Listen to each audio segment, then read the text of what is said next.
Good afternoon. On behalf of the Center for Community Progress, I'd like to welcome you to today's webinar. My name is Julia Zimmerman, and I serve as the Program Officer for Education, Leadership, and Engagement here at Community Progress. I'm coming to you from Washington, D.C., and I encourage you to share your name and where you're signing in from in the chat. Community Progress webinars equip participants with the building blocks to understand and solve tough challenges related to property vacancy, abandonment, and deterioration.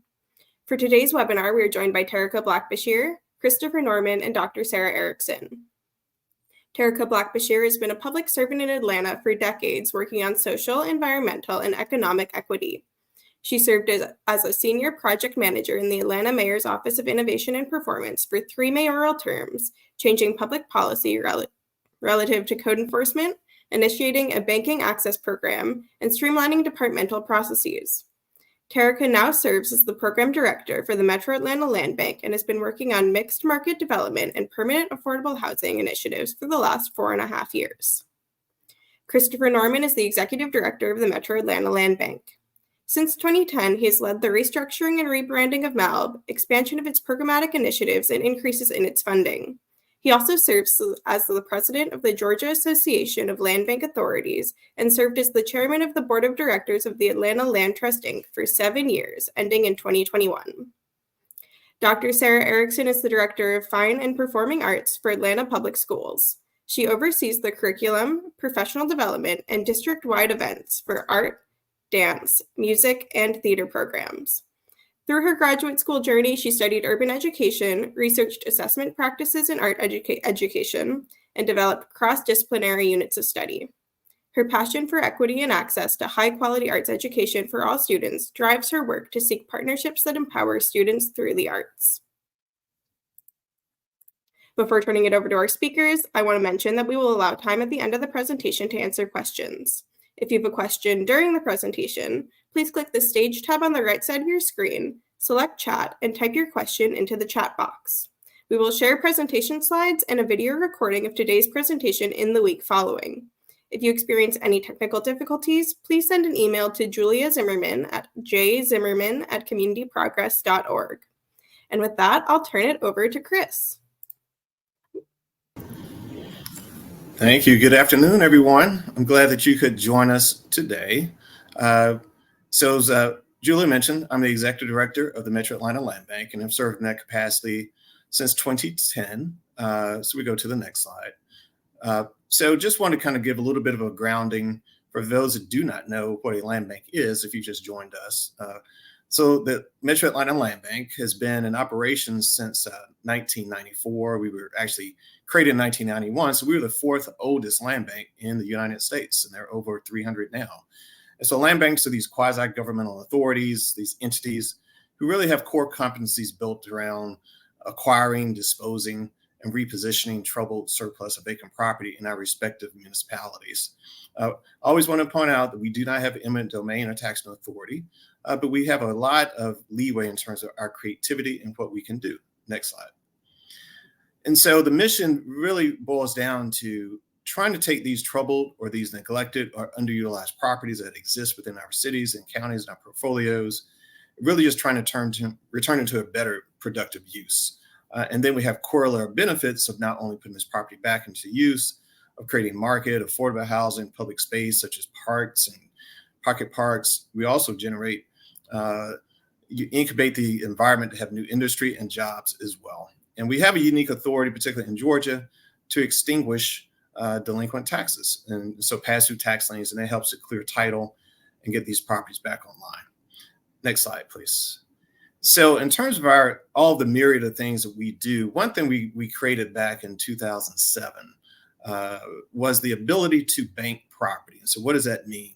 So Land Bank in Atlanta created this program called the Land Banking Depository Program, whereby we partner with nonprofits to allow them to bank property with us. And it really occurred when the prices were escalating rapidly around the United States in the 2000s, and a lot of nonprofits could not keep up with their tax increases. So we created this program, and it's turned out to have an additional benefit as we've also come into hot markets. So this allows our partners to basically bank their property, think of it as a bank account for dirt as opposed to cash. And so they bank their property with us for up to 5 years.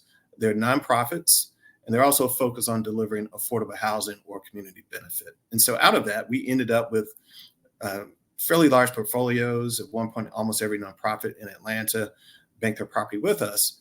And so we have become more expert at managing these type of vacant assets. And so recently we decided to say, let's look at is there any room to do something different with the way we actually maintain the properties in terms of their interim physical state? And so that brought us with the idea of maybe working with some of our local entities, such as Atlanta Public Schools.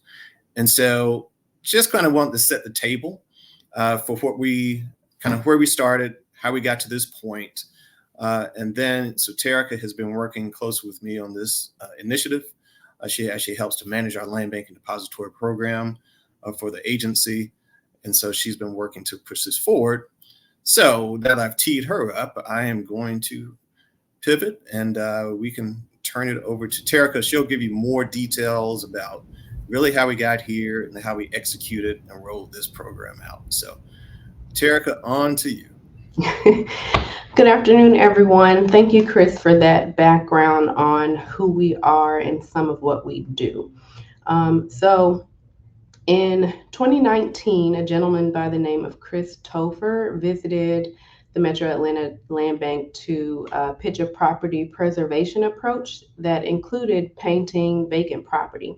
And his approach was to enter into an agreement with property owners who would then pay his nonprofit organization to do a turnkey solution, which included using residents from the community on a paid basis to paint the doors and windows of vacant houses and buildings.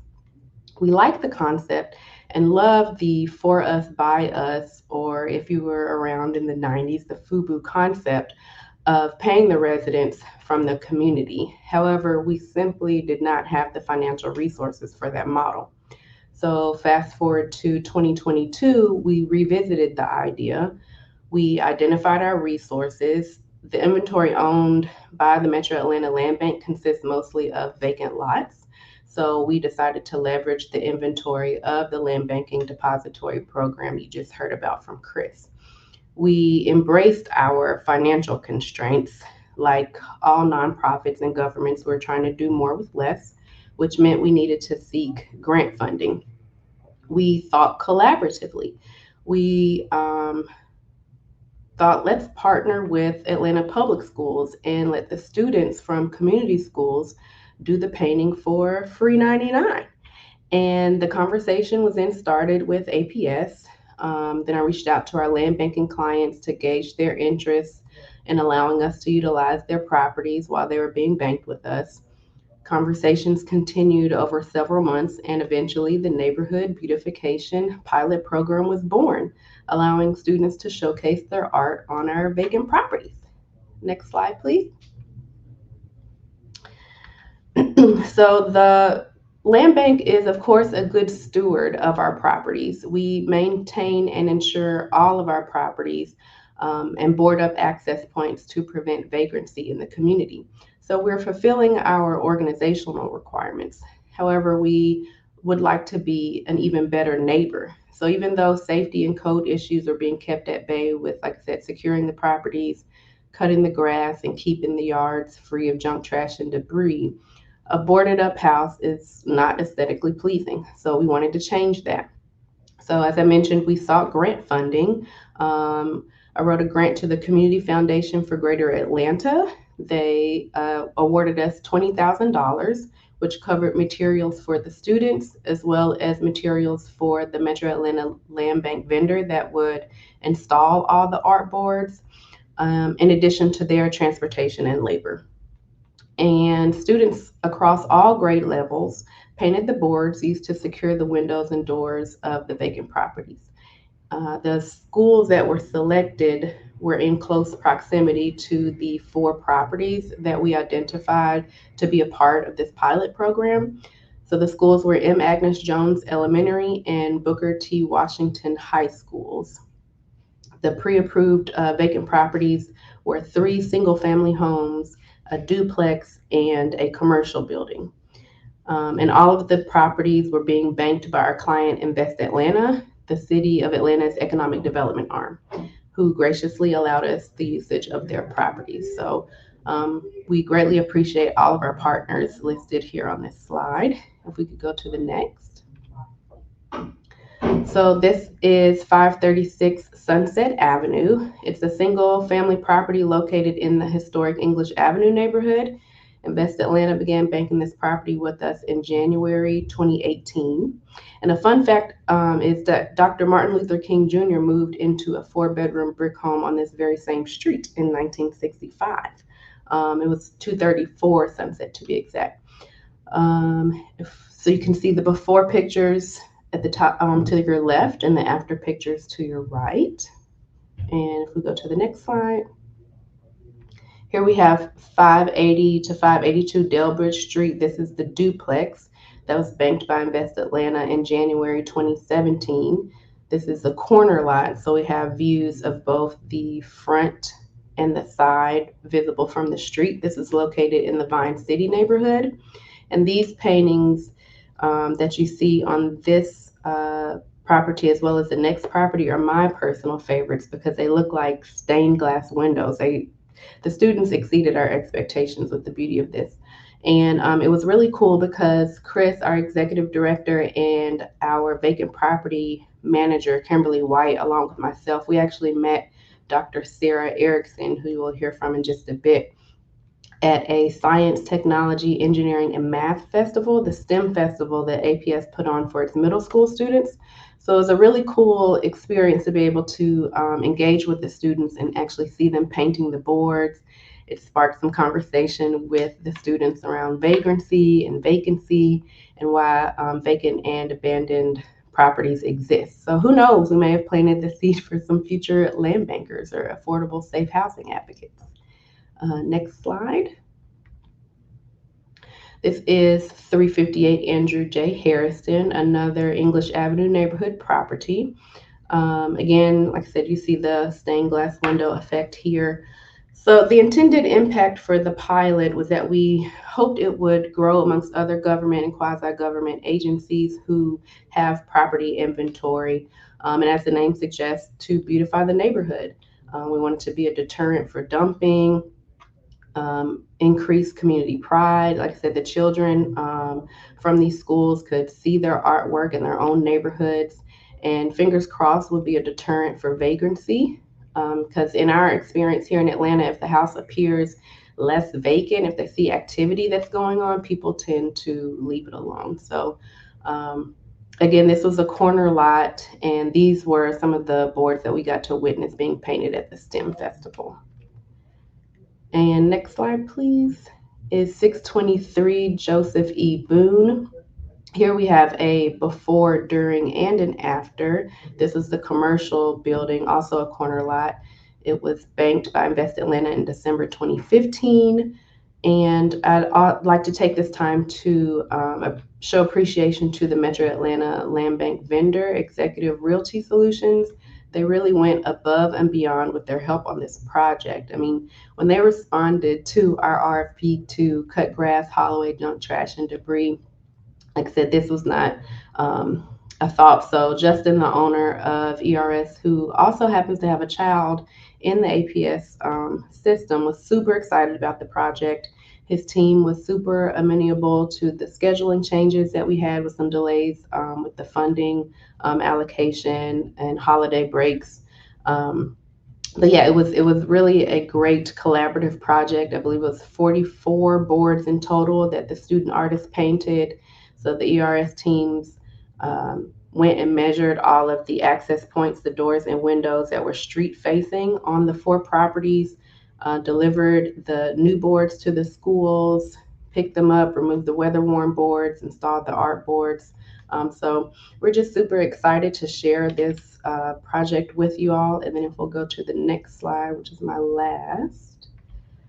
Here we have a picture of all of the stakeholders this is the duplex on Delbridge at our unveiling event that was held on March 28th.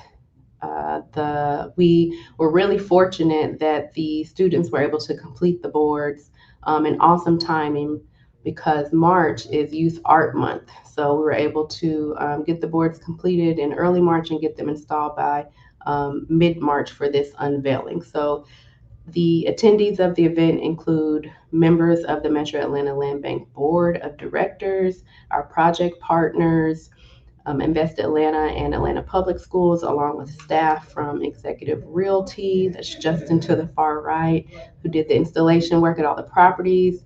And the mayor actually sent the executive director of the Office of Cultural Affairs and also a representative from the City of Atlanta's Office of Code Enforcement. And now I'll turn it over to the amazing Dr. Sarah Erickson, who was a major helpmate in making this project possible, to discuss things from the Atlanta Public School side. Thank you guys so much. Slide, please. And there's her contact info if you guys need it. So I want to talk about just the public school side of it. My name is Sarah Erickson. I've worked here in Atlanta Public Schools for 8 years, but in public education for 19. So I'm well-versed in trying to get community partners together and also having our students create some remarkable work. Slide. So these are kind of the talking points for today as far as giving you an overview of the school-based side and how we were strategic in organizing staff, students, and then partnering with these remarkable humans that you guys have already heard from today. Slide. So Atlanta Public Schools is an organization of just under 50,000 students. And when this project was proposed to us in late summer of last year, we started talking about attendance zones. So our schools are organized where an elementary group of schools feeds to a common middle school that then feeds to a high school. And we have 9 of those attendance zones that you can see on this colorful map to the left. When we originally started brainstorming, we were kind of targeting 2 different attendance zones right in the middle of our city that you see in yellow with the orange star, and then on the south side. Ultimately, we ended up going with the Washington attendance zone, which is that yellow centrally located zone. Slide. Within that attendance zone, I kind of did an informal poll, text some of my teachers. We have just over 220 fine and performing arts teachers here in Atlanta Public Schools that I work to support. And we landed on Sally Apolensky, who is at Magnus Jones. This is her very first year of teaching, which is really remarkable that she said yes to this big undertaking. And then Sachi Richardson, who is a veteran teacher of 24 years at Booker T. Washington. So it was kind of this juxtaposition between 2 different teachers, 2 different styles, 2 different needs of support. As Terica mentioned, there were 44 panels. And as we started going through the planning process, there was some hesitation on the teachers' part. They were slightly worried about the volume and, of course, the size of these panels. Some of them were covering doors that were, taller than 7 feet. So we ended up adding in that STEAM Carnival Day that Terica mentioned.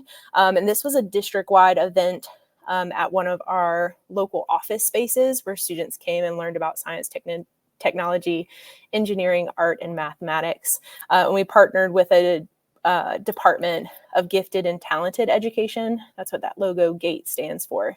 So we had 3 groups of students who engaged in this work under these remarkable leaders. Slide.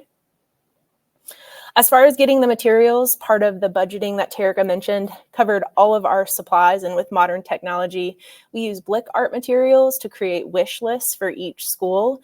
They did vary in needs as far as high school students and elementary students needing different things. We definitely leaned on some really durable outdoor paint. We also leaned into some polyurethane to make sure that they were sealed and coated appropriately so they can weather well as they stay up through this transition process of these properties. But again, we directly shipped all of those materials to the school to avoid those delays. And the vendor we used was Blick Art Materials. Slide. So the timeline, we started planning this in the summertime to get everything aligned and boards delivered was around that December moment. So work started in January of this year.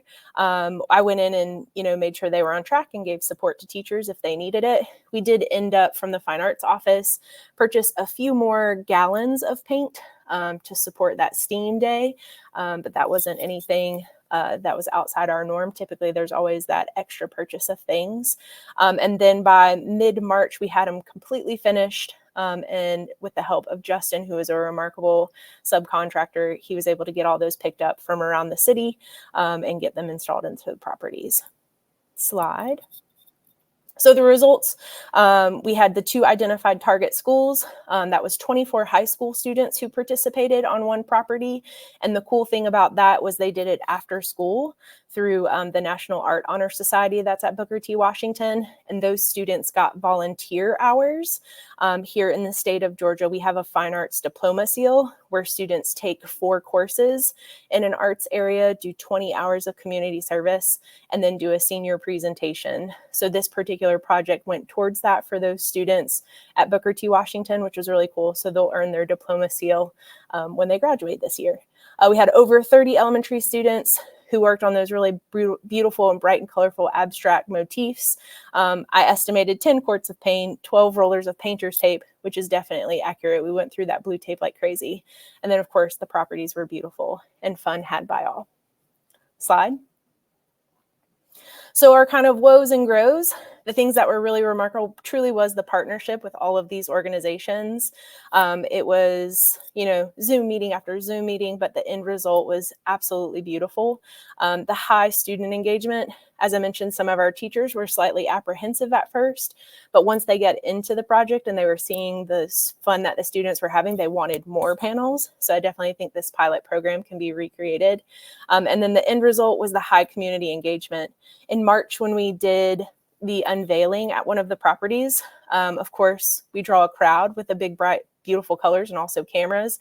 And one of the neighbors came up and was just like grateful that the space was cleaned up, that then it had this beautiful, abstract motif on the outside of it. So it was really cool to see the direct correlation to neighbor support. For future kind of components of growth, possibly a teacher stipend, as all the materials were covered. That was fantastic. But sometimes teachers do put in those long hours. And then, of course, on my side, a little bit more of the clear expectations of the quantity of artwork to kind of build that gap so they don't feel so fearful when going into that project. Slide. There's my information in another photo. You can see Terica and Chris up there with a group of students who painted at the STEAM Carnival Day. So thank you for your time from Atlanta Public Schools.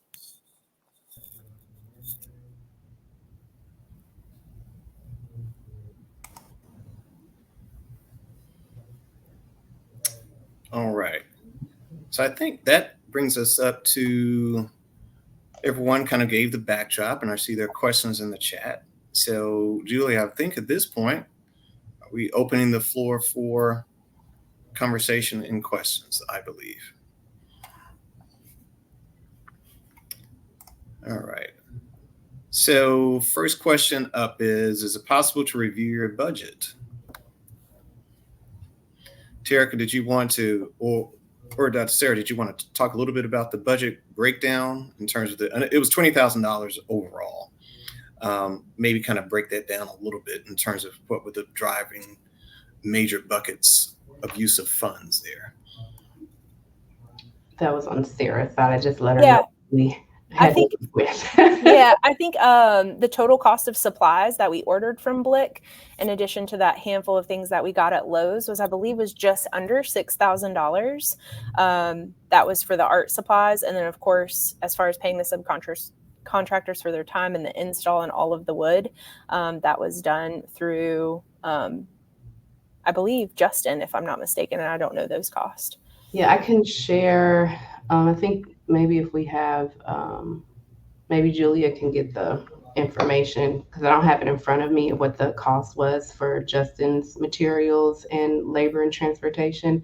But I do know we should have enough to cover the extra materials that you guys had to purchase. We don't want you having to come out of pocket. Oh, it's fine. I gifted them to a school. It was a very small amount. Okay. It's fine. It's fine. And do want to just point out, one thing not to overlook was really just the lift that was provided by the vendor that, Terica mentioned. I mean, they basically, they help size the boards. One cool thing they actually did a numbering system. Mm-hmm. So they matched the particular windows and doors by number. And so when the boards were done at the schools, they were actually able to bring them back, and they knew exactly, like a jigsaw puzzle, where to put everything. And so I thought that was a very cool thing. So kudos to having good vendors and people that think about partners and efficiency. And again, my role was more on the outside looking in. So, Terica, Dr. Sarah, and then Kimberly White, our vacant property manager, also, they really worked on those details. So yes, so good there. And I don't know if there's anything else to add. No, Justin really was remarkable. He was free to exchange his cell phone number to both of the teachers who were involved in this project. In the terms of lifting those heavy panels, he always had a team of 2 or 3 men who were like helping support the teachers, bring them into their schools, and then of course taking them back to install. But he was remarkable in this work. We couldn't have done it without him. And just shout out too for his team. I know Rakaya did a lot of the administrative support, and also provided some really great before and after and during pictures. So it's really cool, because then we ended up using them for the webinar, for our website, on social media. So they're, like I said, they really went above and beyond. And before we jump into these other questions, Sarah, it just crossed my mind. Could you actually give some, and I found this fascinating, could you give some information or descriptive of how you came up with the design approach? Because the boards were big. I mean, these were 7-foot spaces, and you're talking about little kids and high schoolers. So I thought it was very cool the way you approached it with the So with the 2 panels that look more like the stained glass windows, those were the 2 that I was kind of charged with. My background is visual arts. I was a visual arts teacher for 16 years. So for me to teach a lesson or jump in for support is never outside of my realm as the director of fine arts for APS. And when I was thinking about artists, I thought of this really remarkable artist who was once an art teacher as well. Her name is Bisa Butler, and she's from New Jersey, and she does these phenomenal images through quilting that really capture the Black, experience from history, current, and future, which is really remarkable. So to think about dividing spaces like quilts into smaller spaces that are more attainable, right? So if these panels are 7 feet by 4 feet, to a kid, that is a massive space. And if I just hand them a brush and say, here, paint this, they may feel very overwhelmed. So we did use, like I mentioned, a lot of painter's tape to create and subdivide those panels into smaller quadrants, triangles, so the student wouldn't feel so overwhelmed. And then with the bright, vibrant colors, we talked a lot about pattern. So students were able to go in with brushes and sponges and kind of design their own little motifs. And it was really cool. One of my support arms here, my administrative assistant, who it is Happy National Administrative Assistant Day to them.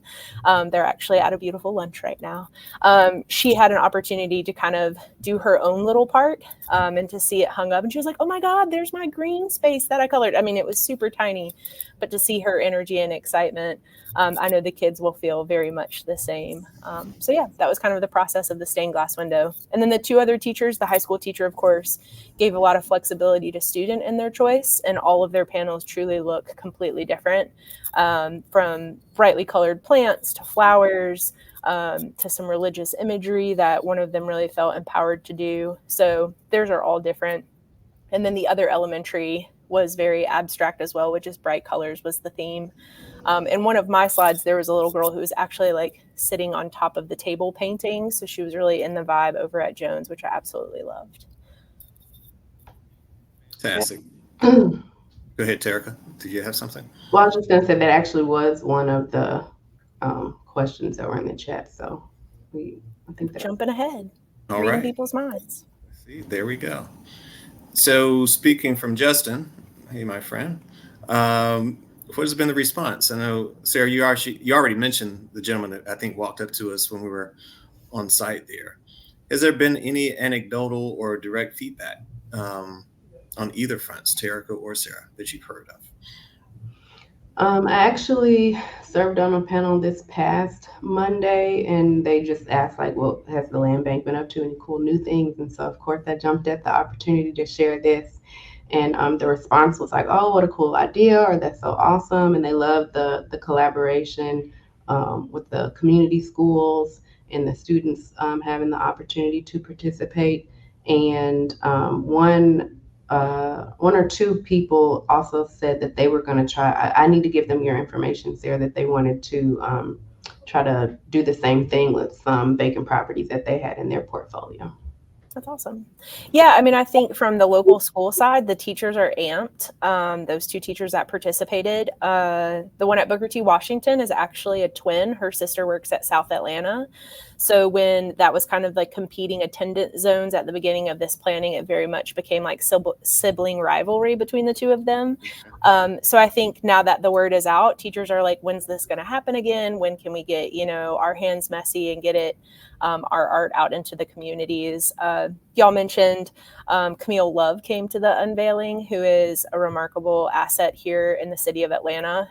She is the director of the cultural part of the mayor's office, and we partner with them on several other initiatives.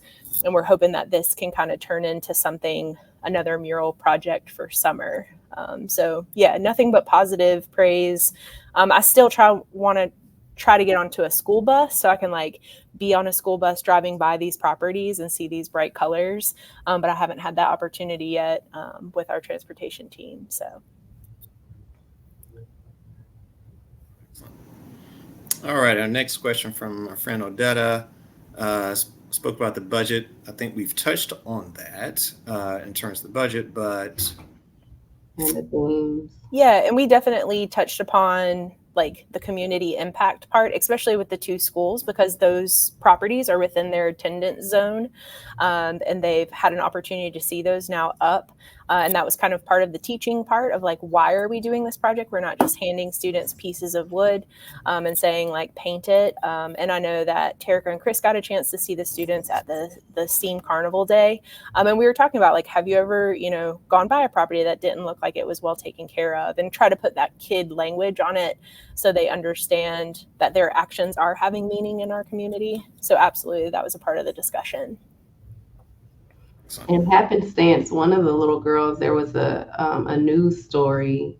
I was not watching the news at 10 and 12 years old, but apparently she did. And she was like, oh yeah, I saw something about the vacant properties, and they were talking through about like vacancy or squatting. And so it was really cool for her to be able to like connect the dots with that. And a lot of the kids and a lot of adults as well have not ever heard of a land bank either. So it was cool to be able to kind of share a bit more about what we do and why it's important. And like Sarah said, to kind of tie that in to what they see on a day-to-day basis and the importance of it. Yeah, I agree. I think this was, so from a brand perspective, I think it was helpful for all the different entities involved, just kind of get more awareness of, how we really do touch different points of the community's activities. The land bank kind of sits sometimes behind the scenes with dealing with these properties, because these are a lot of the properties that they're not activated yet, right? So people don't pay as much attention to them. And I think the schools, we're familiar with the schools, but I thought this was a great way to showcase the kids' work. And actually, they're able, since it's in their clusters, they're able to drive by and see it and point it out. So we thought that was very cool. So this will probably bring some awareness to the fact that there are vacant properties in their neighborhoods, and they're like, oh, that is that vacant building, but there's hope for it. So, Dada, thank you for your question. Next question really deals with the notion of code enforcement. So I know it's addressed to Sarah, but I think so the land bank kind of led this, choosing the properties, and Kimberly White, who's not on the call, vacant property manager. So she manages the relationships with our vendors, and actually does because we service them every 2 weeks. And so she's quite familiar with all the properties. And then Terica is quite familiar with the holdings that we have in our portfolio, particularly on the depository side. So the two of them really kind of got together and said, hey, one, as she mentioned, what buildings do we have? Because actually a lot of the buildings are in the process of being converted to redevelopment. And then because we also have more vacant lots. I think across the country, a lot of land banks have more lots than structures. And so they were able to pick the properties without the input of code enforcement. So Terica, you can maybe, if there's any additional detail, and as you guys work through that process that you want to share. You pretty much nailed it. We just had to go through, like you said, what structures do we actually own? Because at one point we thought of maybe doing paneled kind of sticking something down into a yard and doing kind of like a long mural. But we were fortunate enough to be able to, like I said, allow our land banking partners allowed the use of their properties, which I think would have a greater impact with the double benefit of trying to stop the dumping and the opening the vacant structures. So yeah, just kind of cross-referencing the inventory. And then, like I said, Kimberly is very familiar with, I know the addresses and the partner who's banking it, but she knows where they are. So then after we went through kind of like the hot list of what we have, then she was able to say, oh, these are street facing. And as I mentioned in the presentation, we tried to also pick corner lots for as much visibility as possible. So yes, shout out to Kimberly, who's off on her honeymoon. That is true. And code enforcement actually sent a representative, which was really cool, to the unveiling, and was very pleased and like, this is really cool, like, and was on board. So that was fun too, to have that component. Yeah, one thing we have, some people may give their code enforcement a bad reputation or a great reputation. We have a good relationship with our code enforcement officers, and they, they're interested in maintaining the vibrancy of the community, and they're really stepping in to make sure we're all being compliant as good citizens. And so we made sure to reach out to them and say, hey, we're going to do this project. What are your initial thoughts? And they were excited about it as an alternative. And therefore, as Sarah mentioned, they did send somebody out there to look at it. And so we'll see how it goes. Maybe some other parts of the city infrastructure will want to pick this up. We do have a clean and close program with code enforcement, and they've closed unsafe properties. We'll continue to have properties, and we hope to continue this program. And so who knows, it may be something that is moved on. And even if it's not in collaboration with the students, there are multiple nonprofits, there are arts programs, there are other types of things. And colleges, universities. Yeah. Mm-hmm. Correct. College universities. Because the whole point of this, as Terica mentioned, and I'll give some credit to Chris Topher when he came 5 years ago, it's the whole notion of, hey, we have all these cities. At that time, he was working in Philadelphia and Chicago, and they had more vacancy than in Atlanta. And they were just trying to see, hey, what can we do in the interim phases of these properties, just make them feel a little better. And then also via my friends at Center for Community Progress, I learned when we had a meeting in Philadelphia that they actually used picket fences for vacant lots, which ended up basically serving as a deterrent going forward for people dumping. So people do see when there's activity and there's some love put on properties, they tend to go elsewhere. And so that's another thing we hope happens. We're in the pilot, so hopefully our art will sustain and there's nothing graffitied over it. But I think we'll have some good respect from the community in terms of how these properties are treated. So I did want to just share that as well. Let's see. So our next one about properties without structures. So Terica, you just alluded to that. So that was a thought. If we just have lots, what can we do to a vacant lot? So I mentioned the Philadelphia treatment, which is a split rail fence. It's really kind of two rails. It kind of goes around the whole property, and then there's a little slot for the lawnmower to go in. But we did consider erecting a mural type structure on pedestals, stands in these vacant lots. So that is something still under consideration. I think when we were kind of in the brainstorming phase as well, like knowing that we were restricted by budget, we felt like that may have been more costly as far as like thinking about what do the footers look like that go into the ground? What is the stabilizing kind of force to put these like large size pieces of wood, in addition to like thinking about like what is the liability if they were to fall, or the particular word, of course, that we used for this was like MDF particle board. So it's a layered wood. And of course, they're somewhat inset into the window and door frame. So there's not as much water intrusion. And if we were to use that same type of wood in an exterior kind of sculpture fashion, it would probably warp. So still in the brainstorming phase, but I would be eager to see what kind of sculptural things we could do on these vacant properties. That's correct. Because, as we are all involved in this redevelopment work, sometimes it takes time for a vacant lot to actually become something. After demolition, or some lots were never developed, we are at the behest of the market sometimes when is it going to become a building, or when is it going to become a structure? So to Sarah's point, how long will a mural be there? Will it be a couple of years? Will it be 5 years? So, but stay tuned on that one. Thanks for that great question. Next question. Do we acquire vacant properties? So yes, we acquire vacant properties via a variety of different ways. And these were under our land banking depository program. So everything on a land banking program is from the owner that's basically conveying it to us as a steward pursuant to this 5-year period. But independent of that, we do acquire vacant properties via, we buy property, we have tax foreclosure transfer, we have surplus governmental properties transfer, and then we have donations. And did I miss anything too? Oh, and also we've partnered with our law enforcement. So the county district attorney's office, the U.S. attorney, as they seize property, they've conveyed it to us for this next phase of life. So we do all these different things. Property transfers from the municipalities we serve. Right. Yep. We've worked with the city of Atlanta and Fulton County for properties transferred here. As far as the zoning and title transfer, the title transfer is very straightforward. We're doing a real estate closing. So that's a normal real estate closing. We have a deed that's executed and recorded and transferred. Zoning, we don't really get involved in that.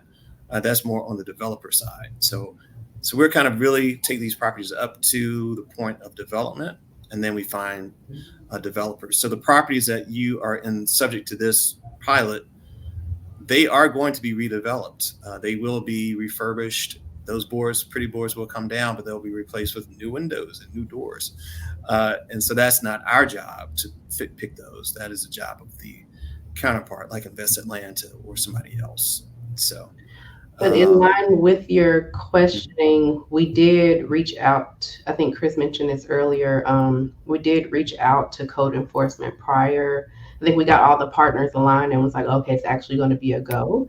And then to reach out to code enforcement to make sure that we were not in conflict with any of the regulatory statutes. So not necessarily like zoning, but in terms of the way that properties are to be boarded, what they are to look like while they're vacant and things of that nature as part of the municipal code.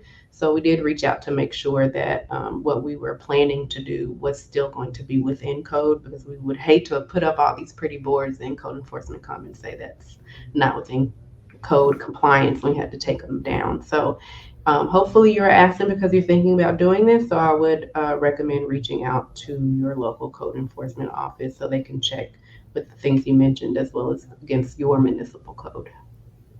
Absolutely. All right. Our next question from Odetta, I think, Sarah, this goes really back over to you because it's talking about the art element of this. So absolutely, students had access points to various artists, local mural artists. 2 of our high schools, so Booker T. Washington and Carver Early College, one of their partners is the National Black Council here in Atlanta, and we partner with local artists to help teach our students. We actually had a muralist come in to kind of give them like a step-by-step planning process so they could better plan their panels at Booker T. But yeah, anytime that we can bring in current artists and, history of Black artistry, we absolutely do that. As far as our curriculum that we use, teachers have access to what's called Flex. It's from the Art of Education University. It's a whole online curriculum that provides artists summaries and scopes of work and project ideas. But of course, if you haven't been to Atlanta, we are a very rich and vibrant city with beautiful work surrounding us at every single turn of a street. So our history of a city provides a really beautiful framework for our students to explore their communities. Excellent. Thank you for that question. Yeah. All right. From Mackenzie, Do we need city approval for the designs? So no. So I'm glad to report that we did not. Again, as mentioned, Terica, Kimberly, and myself, that we have good relationships, as well as Elizabeth, our general counsel. So we did not have to do that. We reached out to them just regarding any type of code that we would run afoul of, and we did not in terms of being able to beautify the boards. And so, and we got no resistance that I'm aware of. Terica, did you have any resistance? No, the only question she had, or I guess concern that she expressed, was that would there be any time where there would not be, where the properties would not be secured? And so I assured her no, we kept the old boards in place while the students were completing their artwork, and not until the boards were ready to be installed. So it was like a same day process where they took down the weathered boards and installed the new art boards.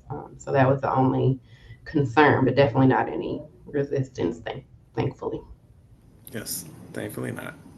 And I think with the, when Camille came, that just showed interest from the city side in terms of the whole notion of art and beautification and activation. So, and she's all things art for the city. If people know her, she's involved in everything from live artists to art to jazz to everything that kind of permeates the city. So it was great to have that view, and also a representative from the executive branch, from the mayor's office, to see it firsthand. So a lot of love was shown to us from the city for this project, and APS as well, because APS is the school system for the city, and so it was great to have them there. And I would say design wise, we did have with some of our upper level elementary students and high school students, there were some questions of like, what is appropriate to put, what is public art, what is the intention of it. So as we know, we live in a very politically turbulent time, and we have our own kind of local political things that happen here within our city. So, we try to keep it in a positive space as well when we're presenting our artwork in such a public forum.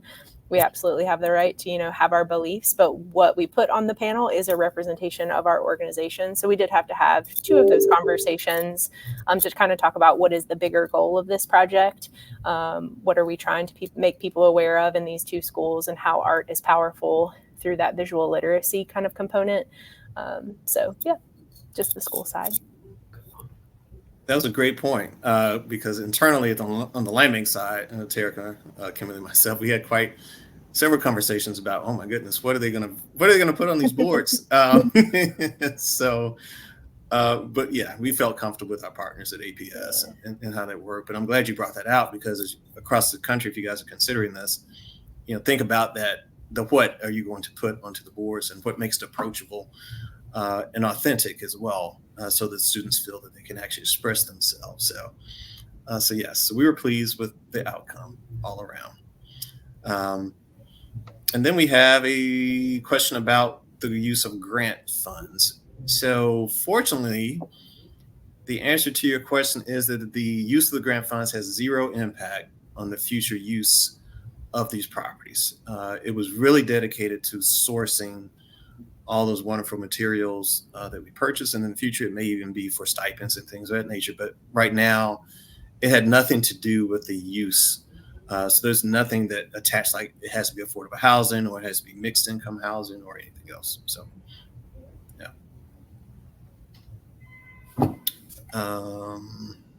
Let's see. I think those are all those questions. Awesome.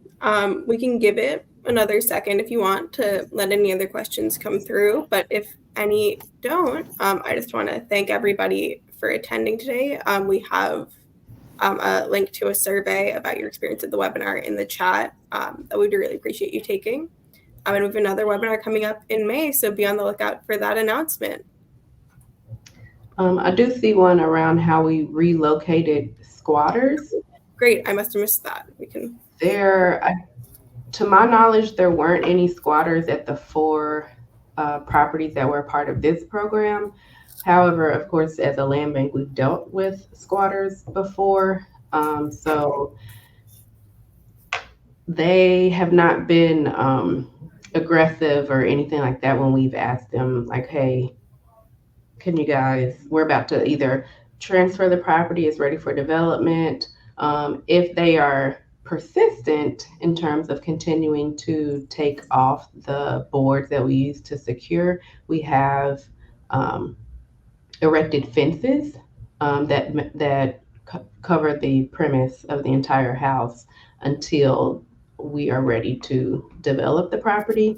But most of the time, I mean, they're just people that have been displaced, so we just have conversations with them. We've gotten Halloween candy, happy holidays. It's so far it's not been anything that has been too difficult to deal with. And like I said, if it's been a persistence, then we've just erected a fence and they haven't come back after the fence erection. Yeah, I think there was only one or two instances we've actually had to go to eviction, a formal eviction. But I think that was before Terica was with Land Bank. And so that was just one of those few persistence, but most people are compliant. They also know that our property managers come so often that they know, okay, it's every 2 weeks they're coming, either they hide or they come back or do something of that nature. So we fortunately have not had that type of a bigger issue once we kind of address it. So 2 more questions up here, Julia, I think. So that is a stay tuned. Yeah. I think I would say, again, I'm excited with all the great work this team has done. And I applaud them for everything they've done. So yeah, let's see if there's room for doing more. I think we're all for it. We just have to figure out how to make it happen. So yes. And also, so everybody understands as well, there's a relationship with APS that's persistent. So we do have an APS advisory member on our board of directors. So Chuck Schultz sits on our board as a advisory. So every month he knows what we're doing and he has the opportunity to tell us any needs of the school system or opportunities to work together. So that is built into the actual legislative framework of the land bank's governance. So I did want everybody to know that. And then the last question, which I believe will be our last question, is about commercial. So Terica, I think you mentioned there was a commercial property, correct? Yes. We see the property on Boone was a commercial property. So within the reservoirs or the inventory that the Metro Atlanta Land Bank has, we could do residential, commercial, agricultural, industrial.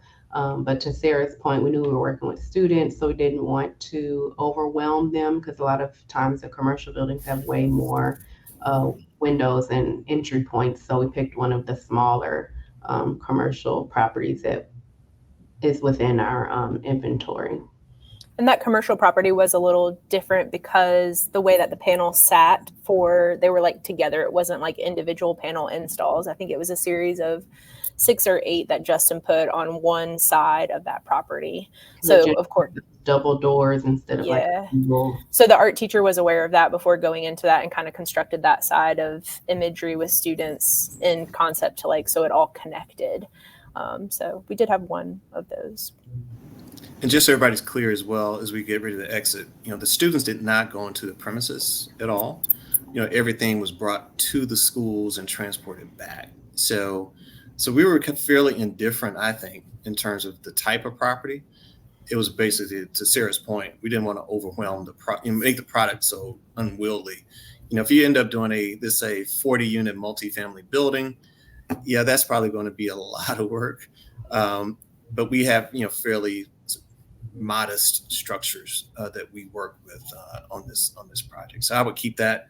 If you are considering commercial, to Terica's point, they have a lot more windows, and they typically have bigger windows and maybe double doors and all this other kind of stuff. So think about that. And the height of the building. And the height and all of that. So that's it. All right, Julie, I think that may have finally finished this up. But it's good. Awesome. Well, thank you all so much. Oh, did you have closing thoughts, Sarah? I was just going to say great questions. It was an awesome experience. Awesome. Thank you all so much for coming. I can't wait to see what's next in the pipe from all of you. As I mentioned before, of course, anytime. As mentioned before, we have a link to a survey in the chat that's pinned up there at the top. And we will be sending out the recording of this presentation and the slides in the week following. So keep an eye out for that. Thank you all so much. Thank you.